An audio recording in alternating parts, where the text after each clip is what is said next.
Narrator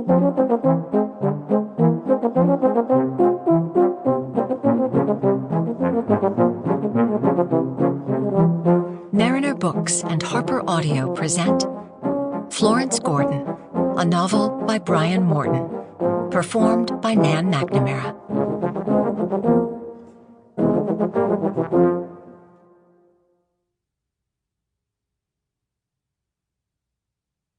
For Heather. 1.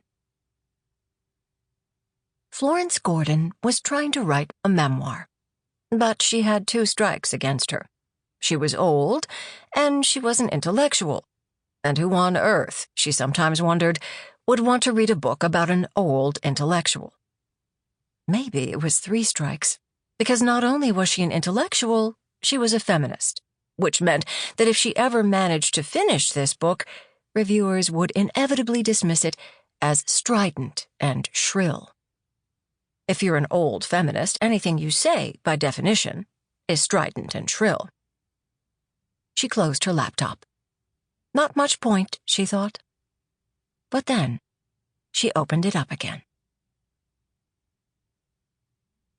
2. She didn't feel strident or shrill. She didn't even feel old. And anyway, old age isn't what it used to be, or at least that's what she kept telling herself. This was her reasoning. Florence was 75 years old, in an earlier era that would have made her an old lady, but not today.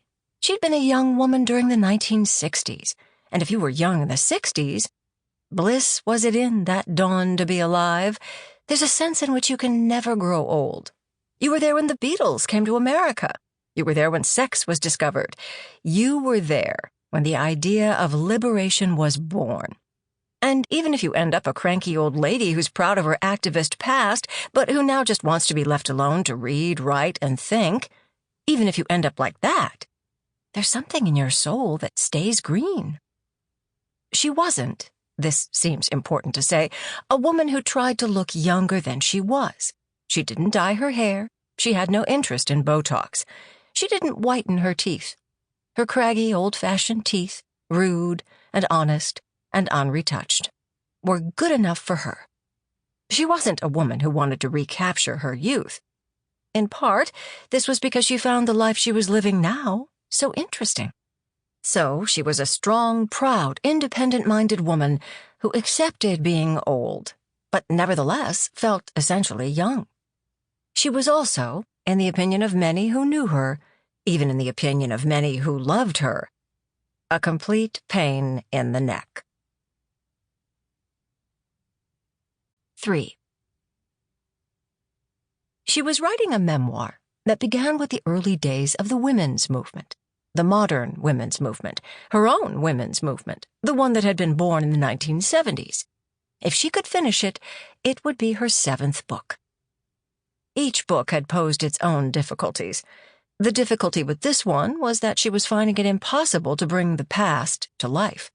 Her memory was efficient.